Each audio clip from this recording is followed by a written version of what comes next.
नमस्कार प्यारे साथियों, छत्तीसगढ़ के समस्त अभ्यर्थी जो इस बार सीजीपीएससी प्री दे रहे हैं उन सभी को चतुर्हासिनी एकेडमी की तरफ से ढेर सारी शुभकामनाएं। ठीक है, पेपर से पहले आप बिल्कुल भी हड़बड़ाना नहीं है और अभी जितना भी दिन समय बचा है उनमें आप अच्छी तरीका से ये जो पंचायती राज और नगरीय निकायों का चुनाव हो रहा है उनके बारे में अच्छे से अध्ययन कीजिए, क्योंकि वहां से निश्चित रूप से क्वेश्चन आएगा। जैसे कि पंचायती राज का चुनाव 3 चरणों में हो रहा है, तो चुनाव कब कब होंगे? पहला चरण 17 फरवरी, दूसरा 20 फरवरी और तीसरा 23 फरवरी। रिजल्ट की बात किया जाए तो रिजल्ट उसके एक दिन बाद आ जाएगा, जैसे कि 17 फरवरी का 17 फरवरी और ज्यादा से ज्यादा 18 तारीख तक आ जाएगा।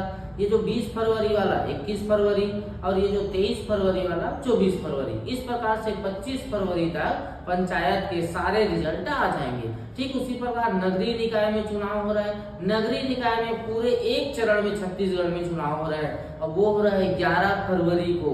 रिजल्ट कब आएगा?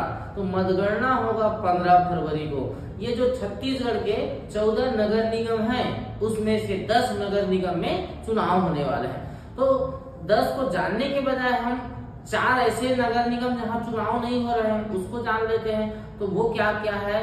Are, B, B, B. R मतलब रिसाली, बी मतलब भिलाई, बी मतलब भिलाई चरदा और बीरगांव। ये 4 नगर निगम ऐसे हैं उसमें चुनाव नहीं हो रहा है। बाकी जितने भी बच गए रायपुर, बिलासपुर, राजनांदगांव, कोरबा, अंबिकापुर, चिरमिरी और ये जगदलपुर, दुर्ग, इन सब में चुनाव होंगे। कितने नगर पालिका में चुनाव होंगे? तो नगर पालिका चुनाव की बात किया जाए तो 45 नगर पालिका।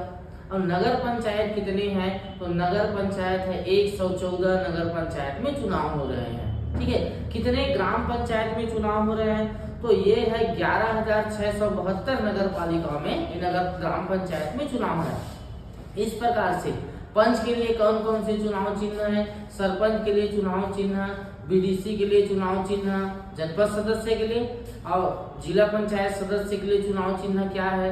नगर पंचायत, नगर पालिका और नगर निगम में चुनाव चिन्ह क्या होते हैं? इन चुनाव चिन्हों को आप एक बार देख लेना है।